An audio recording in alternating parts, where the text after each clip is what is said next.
அனைவருக்கும் செவ்வாய்க்கிழமை காலை வணக்கம். இந்த வருஷத்தோட கடைசி நாள் இன்றைக்கி எப்படியாவது வீடியோ அப்லோட் பண்ணணும்னு நினச்சா அதுக்கு தம்பி வீடியோ எடுத்துகிட்டு வீடியோவும் அப்லோட் பண்ணிடுவேன். காலைல நம்ம ஹவுஸ் ஓனர் மருமக வந்து கோலம் போட்டுருந்தாங்களா, அவங்கள போயிட்டு அழகாக ஒரு வீடியோ ஒன்று எடுத்துகிட்டு வீட்டுக்கு வந்து சமையல் வேலை எல்லாத்தையும் முடிச்சாச்சு. இன்றைக்கி காலைல டிஃபன் வந்து தோசை, நேற்று வச்ச முருங்காய் சாம்பார். ஹஸ்பண்ட் நம்ம குருசாமி வந்து பாட்டு கேட்டுங்க சாப்பிட்டு இருந்தாங்க. சரி அவங்க சாப்பிட்டோம், அவங்கள டிஸ்டர்ப் பண்ணக்கூடாது, பாட்டு கேட்கட்டும் அப்படின்னு சொல்லிட்டு நாம் விட்டு நம்ம வேலையை பார்க்க ஆரம்பிச்சாச்சு. மத்தியானத்துக்கு வந்து தயிர், பொன்னாங்கண்ணி கீரை கூட்டு தான் பண்ணியிருந்தேன். ரொம்ப நாள் ஆயிடுச்சு கீரை செஞ்சுக்கு ரொம்ப நாள் ஆயிடுச்சு. சரின்னு சொல்லிட்டு கீரை வாங்கின்னு வந்து கூட்டு தான் பண்ணியிருந்தேன். இன்றைக்கி இதுதான் ஸ்பெஷல்.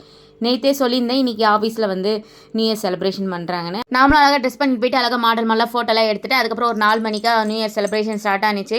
இந்த எக்லெஸ் கேக்கு, பட்டர்ஸ்காட்ச் கேக்கு தான் கட் பண்ணியிருந்தாங்க. செம்ம டேஸ்ட்டாக அந்த ஹோம்மேட் கேக். அதுக்கப்புறம் இந்த குட்டி டிஃபன் பாக்ஸ் கொடுத்தாங்க, வாங்கி வீட்டுக்கு வந்தாச்சு. ஒரு 1.5 மணி நேரம் ஆஃபீஸ் கலகட்டுச்சு, ஆட்டோ பாட்டோ டான்ஸ் சொல்லிட்டு செம்ம என்ஜாய்மெண்ட் பண்ணிட்டேன். இன்றைக்கி லாஸ்ட் நாள் செம்மையாக இருந்தது. என்னோட வீடியோ பிடிச்சிங்கன்னு நினைக்கிறேன். மறக்காமல் சப்ஸ்கிரைப் பண்ணி சப்போர்ட் பண்ணுங்கள் ஃப்ரெண்ட்ஸ். பாய்.